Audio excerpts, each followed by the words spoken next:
এটা দেখে কি কারোর ছোটবেলার কথা মনে পড়ছে? সেই যে ছোট্টবেলাটিতে বইটিতে পড়েছিলাম, ওতে ওল খেয়েও না ধরবে গলা।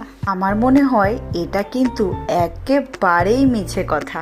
তাহলে বন্ধুরা, আজকের রেসিপিটা শুরু করা যাক। প্রথমে ওল আর আলুটিকে ছোট ছোট ডুমো করে কেটে নিয়েছি, আর একদিকে একটু সয়াবিন গরম জলে ভিজিয়ে রেখেছিলাম। এদিকে ওল আলু একটু লবণ আর হলুদ দিয়ে ভেজে তুলে রাখলাম।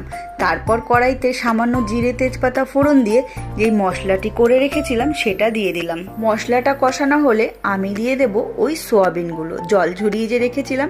আমি এখানে সয়াবিনটাকে কিন্তু ভাজিনি, ভাজলে পরে আমাদের আবার শক্ত শক্ত লাগে, তাই আমি কাঁচা সয়াবিনটাই দিলাম।